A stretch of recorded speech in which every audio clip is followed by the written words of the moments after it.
Hi everyone, I'm Kai Kai from Dipotech. So today I'm going to present what we're doing from energy side and help everyone can contribute to a sustainability, low carbon lifestyle.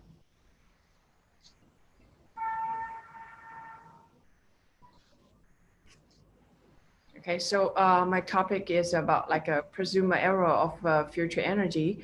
So I'm the co-founder and also CEO from Dipotech. So Dipotech is an energy service company based in Shanghai, but we target the whole Southeast Asian countries, especially in Philippines and Thailand, to enable a better energy service, including electricity retailer and demand side response, virtual power plants, and even we help people to use not only produce and also use the renewables from the solar. So essentially, firstly, we want to make every like a use of every watt of electricity.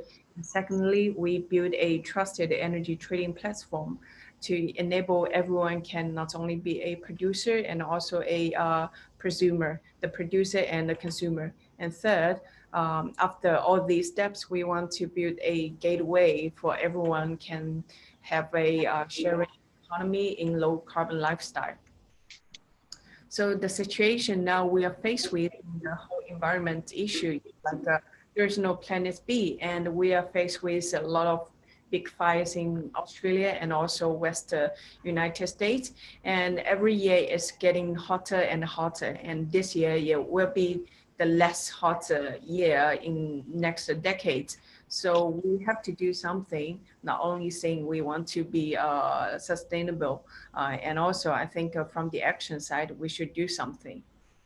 So have a quick like a background. So currently, by the end of 2020, the onshore wind and solar PV will be less expensive source of new electricity, which means if you're using solar from your rooftop, you are using not only a greener electricity and also a cheaper electricity.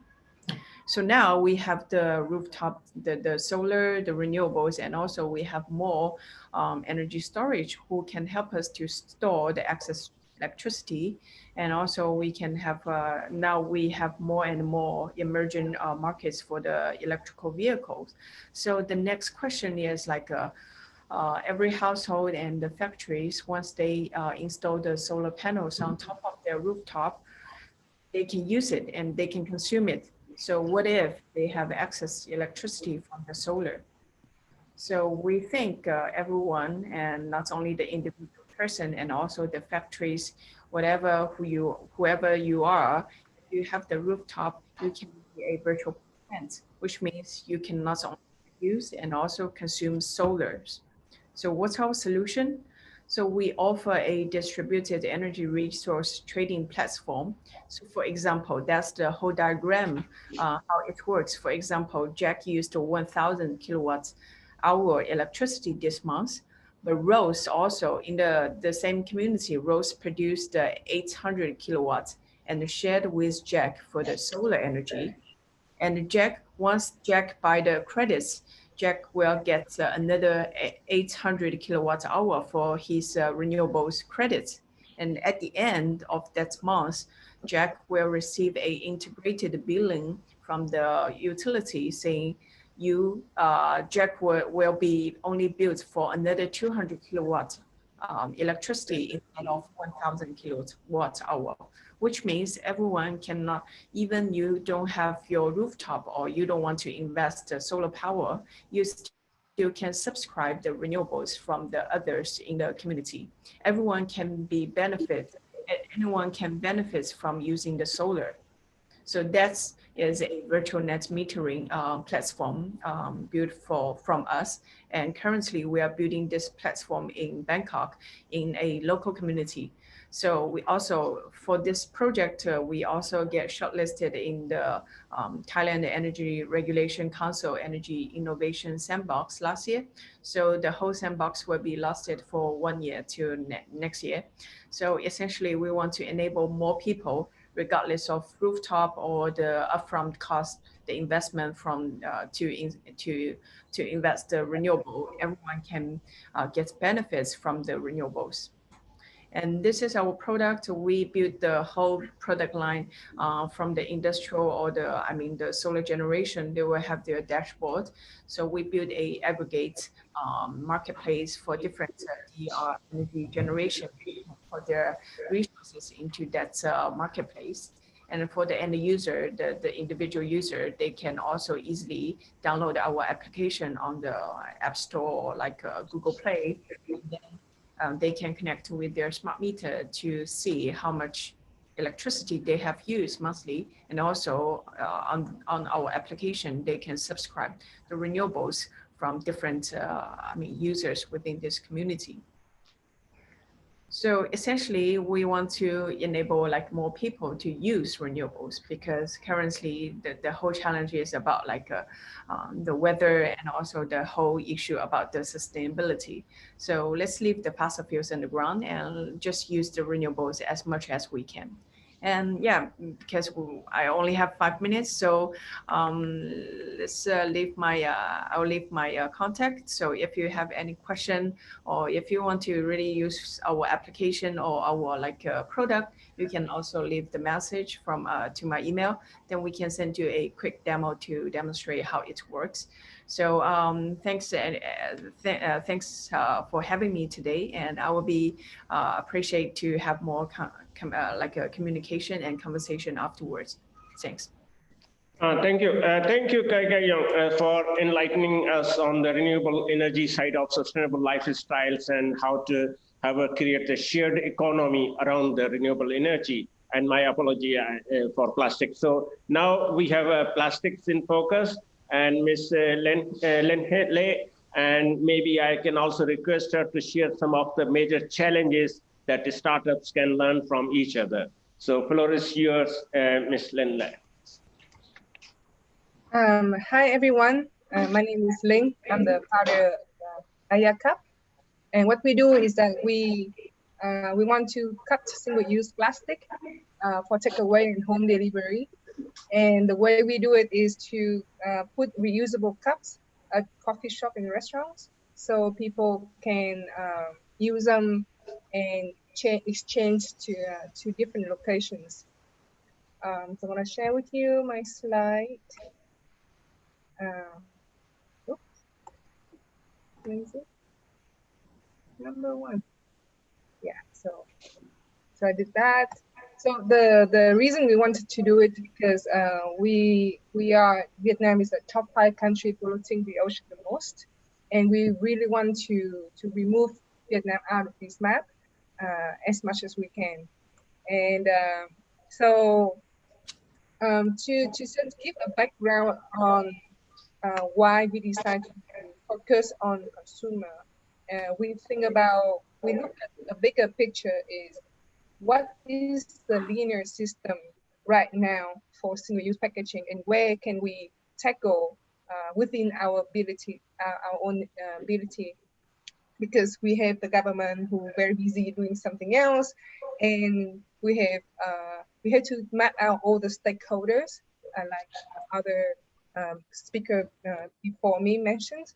So we map out the whole supply chain, and we see that this is such an intensive and tiring, exhausting supply chain management, a supply chain from taking fossil fuel materials and produce them, then go to different wholesales, then retailers, then go to cafe or coffee shops and restaurants, and everything that we did before to reach to end consumer as like us, we use it for only 12 minutes and then we throw them away.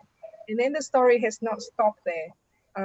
All of that collecting, sorting, transport them to a waste area, and then hopefully we can recycling some plastic, and so far in the whole since plastic has been introduced in 1960, we've been only converting 10% of single-use plastic. So I realized that it's just such an intensive process, and And everything we did is to serve our consumer, which is us, for 12 minutes, and then it's been thrown away. So this is a waste for us. And what interesting thing is that at the beginning of the supply chains, before we use, then all these profits go to stakeholders like um, the manufacturers, the plastics manufacturers. But then when we have to clean all the waste, we use the money from the public funds. And there's no profit actually come from, or very little profit come from that at the end. Yeah. And so we was thinking how we can just solve the problem. And the best thing what we see is to solve from the consumer, how we can make products used for many times before it can be great to upscale or downscale. Sorry, upcycle or downcycle. And the best way is to work within our own consumer, create a lifestyle. So that we don't have to we don't have to generate more waste. So what we did is that, like I mentioned before, we put reusable cup at coffee shop and restaurant. And for this time, after we use it and we've been testing the market for over a year, we decide to work now focusedly on more of a closed environment such as school and university. And we put cups at shop A, people use them, then we can return them at shop B within the campus. And one cups that we produce can be used for up to 500 times. We can also trace that transactions based on an app that allow people to borrow and return within our system. So besides just creating that circle of reusable packaging, we also think about the whole supply chains that we wanted to do.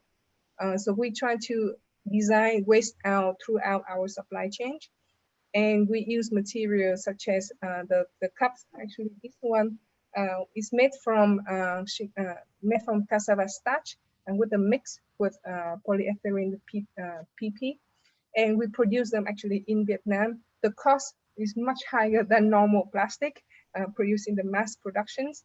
It's actually 5 times more expensive, but we committed to make sure that the supply chain is as low CO2 emission as possible. Then it goes straight to our warehouse, and from our warehouse we put directly to location A and B within our network, so that all the costs for the cup will be reduced, and the cups keep using in that loop. So this is our current supply chain. So yes, so this idea is being inspired by the circular economy by Anne MacArthur. Especially, we have the right on the right side is the return on the go, and focus on university and events. So this is some examples, some features of our cups, and this is one of our example. We have this case is in front of a university, not inside a university, international university. And so what we did is that we put our cups there, and we didn't have any app that time, so we use only cash. So every time that you wanted to take our cups, you need to return. You need to give us about $2, and when you return, you get that $2 back. I thought that it was pretty manual, and it's quite hard to track. When we hope that in our app coming soon, we can solve that problem.